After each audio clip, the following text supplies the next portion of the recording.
ختنه میکنه، نوشه رو میگیره، بعدا نام نیک نهادن. نام نیک نهادن که طفلک حق الولدی علی والدی ان یحسن اسمه، حق کودک در گردن پدر یکی از حقش همینه که نام نیکش بذاره. نام نیک کدام نام است؟ کدام نام نیک میگیم؟ این سوال که ما پیامبر صلی الله علیه و سلم هم میپرسیم که کدام نام نیک است؟ حبیب خدا صلی الله علیه و سلم در حدیث مبارک میگه احب الاسماء الی الله تعالی ما تعبد له، دوست داشته ترین نام ها به سوی پروردگار همون نامی هست که در اولش عبد داشته باشه.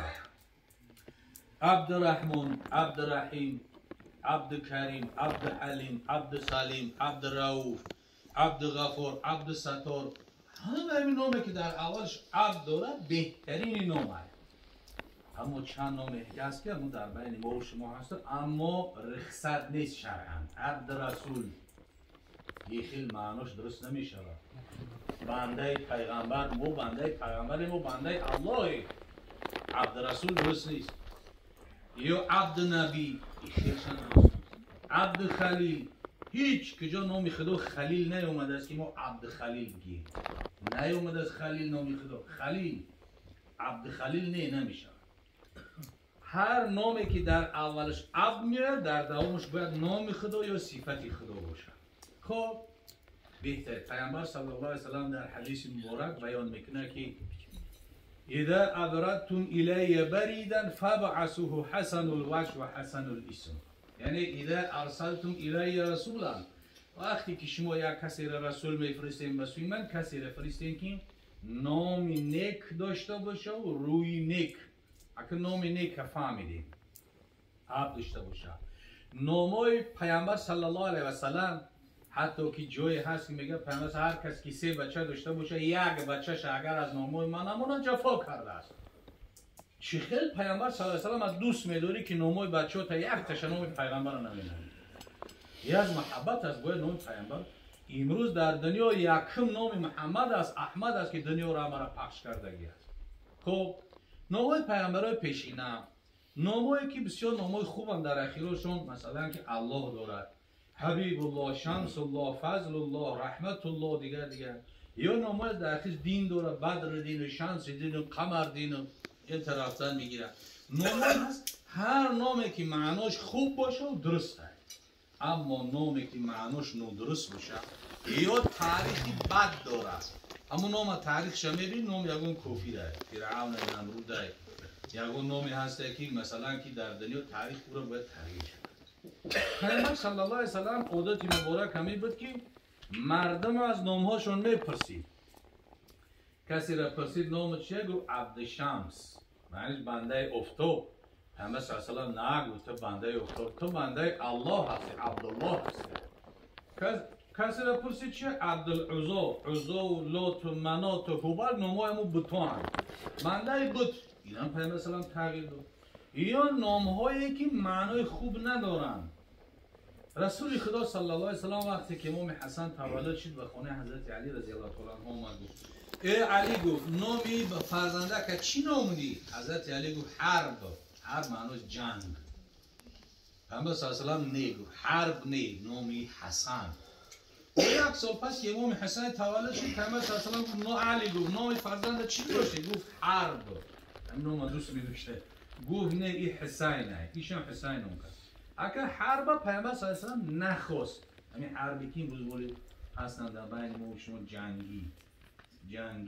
جنگی خانو، همه جنگ چی خوبی داره که نامی فرزند همه می‌مونه. جنگ چیه؟ زدن، کشتن، پراندن، خون علا زدن، زن و بیوه موندن، کودک و یتیم موندن، از در مثلا که بیوطن موندن، همه چی خوبی داره که جنگ میمونی، جنگی نمونی بچه در. ببین درست نیستن تری نامو پیامبر گردونده می نامه. یا که مثلا بعضی نامای هستن که معناهاش خوب نیستن، الحمدلله خیلی کم شده گیه. این همی تور، تیشا و سنگ و کلوخ و این همی دیگه بلقا و چیه زمین نامو که پر بدن و سفال و حتی نامایی بود که پرتو، این پرتو در اختیار موسی پرتو نمیشتگیه، یعنی موسی رو میکنیم بچه تا پرتو. همین چیزا چی هست که وقتی که خودت نام کردن نمیتونی یک اهل علم بپرس که بچه ما چی نامونم، دختر ما چی نامونم، نه اینکه نام شوخی پرتو موسی بمونی، نام مثلا که کلام بمونی و بیل بمونی و بلقا بمونی و تاور تیشه و انبر، یا نام نیستن، یا رو باید که تغییر بده. یک نفر مسافیده در اون قوم اومد دوره خطیبی ده، بعد بابای خورکش نمیدوش، بعد که وقتی من میگم بابای گلکش من میگفتم، ای خورکش ده گلکش خوب نیست، گل یک چیزی سبوکه بوی خشرو داره، گلکش آخی خورکش چه خیلی نام یعنی درشت ده. بعد قریب که هم پدرش ده حقش دوی بعد بگه گفت همون رحمتی چی بگم که دیگه همین خورکش نوم که 70 ساله ربوچکی نمیبرو. یعنی همین نام چی هست که باید یعنی نامی خوب باشه، نامی خوب باشه که معنای خوب داشته باشه. از نامای پیامبر صلی الله علیه و سلم زیاد بمونیم. چند سال پیش که پیامبر صلی الله علیه و سلم کاریکاتور کردگی بودن، همون سال در جهان اعلام شد که هر فرزندی نرینه تولد میشه نامش محمد میذاریم. یک بار همون سال چند میلیون محمد زیاد شد، چند میلیون، صدها میلیون محمد زیاد شد برای مقابلی او خواستن که به قدر کنه یک بار زیاد شد. این نامای پیامبر صلی الله علیه و سلم. اگه بعد از اینها چی است؟ تکنیک گفتیم، از آن قامت گفتیم، سرتراشی را گفتیم، نام نیک گفتیم، ذبح گفتیم، ختنه را گفتیم. چی مونده که زمانی تعلیم تربیه سر میشه برای کودک که دیگه گپ دروز نکنیم که جبو اهل علم دنبال زیاد هم بو ایوان نابر تیف صحبت کنن. این تیفلات چی نام کردن؟ احمد شو. احمد شو بسیار نامی خوبه. احمد نام پیامبر صلی الله علیه و سلم. خداوند احمد شو را عمری درازی حافظ قرآن، عالم ربانی، خادم شریعت، اهل جماعه خداوند توفیق هدایت سربلندی الله. شیرین است در حلقه ما امروز، عیش دل غمگین است در حلقه ما امروز، عیش دل غمگین است در حلقه ما امروز. نه خوف دوزخ اینجا، نه شوق بیش اینجا، کفرم چون دین است در حلقه ما امروز. ای بنده مرو از من، بر تو نگرانم من، 100 مرحله بگریزی از پای تو دوانم، 100 مرحله بگریزی از پای تو دوانم.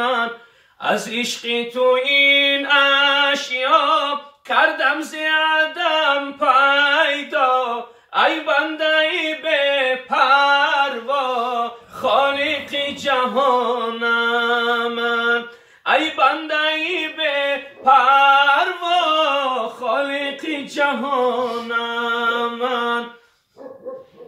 هرچند کنی عیسیان از پیروی شیطان، من آمدم رحمان از تو گذرانم. من ذکر تو چه شیرین است در حلقه ما امروز، ذکر تو چه شیرین است در حلقه ما امروز. عیش دل غمگین است در حلقه ما امروز، عیش دل غمگین است در حلقه ما امروز. جز حق نبود حاضر، جز حق نبود ناظر، یاران همه حق